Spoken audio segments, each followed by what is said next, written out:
दोस्तों, क्या आपने भी अपने सपनों का घर बुक किया है लेकिन आज तक चाबी नहीं मिली? क्या आपने लाखों करोड़ों रुपए बिल्डर को दे दिए और बदले में सिर्फ वादे मिले?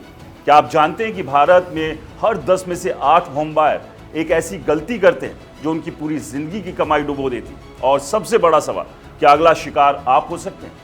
हर इंसान का एक सपना होता है, अपना घर, एक ऐसी जगह जहां वो अपने परिवार के साथ सुरक्षित महसूस कर सके, जहां ईएमआई देना उसे बोझ नहीं बल्कि खुशी लगे। लेकिन जब यही सपना एक डरावने जाल में बदल जाता है तो क्या होता है? दोस्तों, हरियाणा से सामने आया एक ऐसा ही मामला जहां करीब 1500 परिवारों के सपने आज मलबे के नीचे दबे पड़े और इस पूरे मामले के सेंटर में है पीयूष ग्रुप, एक ऐसा नाम जिसने कभी भरोसा बेचा लेकिन आज उसी भरोसे की सबसे बड़ी धोखाधड़ी का चेहरा बन गया। दोस्तों, कहानी शुरू होती है उस समय से जब इस ग्रुप ने बड़े बड़े वादों के साथ अपने प्रोजेक्ट लॉन्च किए।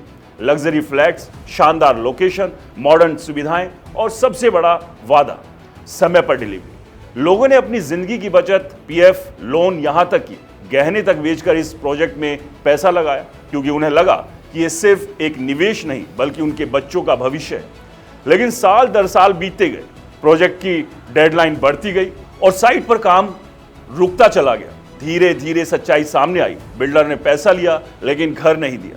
आज हालत यह है कि कई प्रोजेक्ट्स अधूरे खड़े हैं, कुछ में तो सिर्फ ढांचा बना है और हजारों परिवार ईएमआई भी दे रहे हैं और किराया भी, यानी दोहरी मांग। सबसे दर्दनाक बात यह है कि इन 1500 परिवारों में से कई ऐसे हैं जिन्होंने रिटायरमेंट के बाद अपना सब कुछ लगा दिया था। आज उनके पास ना पैसा बचा है ना घर, सिर्फ कोर्ट कचहरी के चक्कर और टूटते हुए सपने।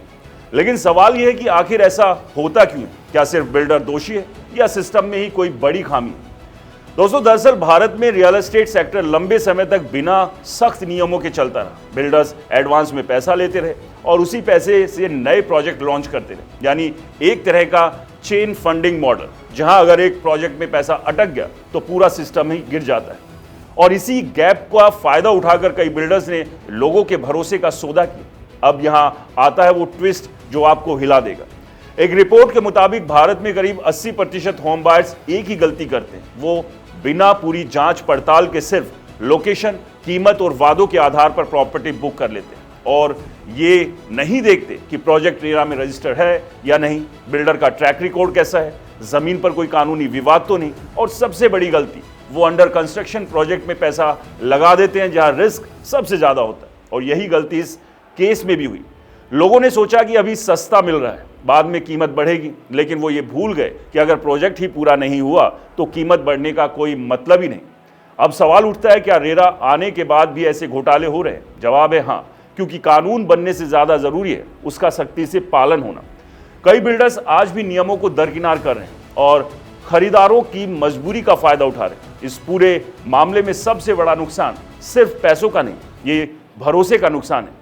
वो भरोसा जो एक आम आदमी सिस्टम और डेवलपर्स पर करता है, और जब वो टूटता है तो सिर्फ एक घर नहीं, पूरी जिंदगी बिखर जाती है। अब अगर आप सोच रहे हैं कि इससे बचा कैसे जाए, तो जवाब सीधा है, जागरूकता। कभी भी प्रॉपर्टी खरीदने से पहले रेरा वेबसाइट पर जाकर प्रोजेक्ट की डिटेल जरूर चेक करें, बिल्डर का पिछला रिकॉर्ड देखें, लीगल डॉक्यूमेंट्स की जांच कराएं और सबसे जरूरी, अगर डील बहुत ज्यादा अच्छी लग रही है तो एक बार जरूर सोचें, क्योंकि रियल एस्टेट में सस्ता अक्सर सबसे महंगा साबित होता है। दोस्तों, आज 1500 परिवार इस सच्चाई के साथ जी रहे हैं और उनका एक ही सवाल है, क्या हमें हमारा घर कभी मिलेगा? और शायद ये सवाल सिर्फ उनका नहीं बल्कि हर उस इंसान का है जो अपने सपनों का घर खरीदने की सोच रहे हैं। दोस्तों, क्या आपके साथ भी किसी बिल्डर ने इसी तरह का फ्रॉड किया है? अपनी कहानी कमेंट बॉक्स में जरूर लिखें। वीडियो पसंद आया हो तो इसे लाइक करें, ज़्यादा से ज़्यादा लोगों को शेयर करें ताकि वो भी जागरूक हो सके, और हमारे चैनल को सब्सक्राइब और फॉलो करना बिल्कुल ना भूलें। और दोस्तों, अंत में ये पूरी रिपोर्ट टाइम्स ऑफ इंडिया की खबर पर आधारित है। नमस्कार।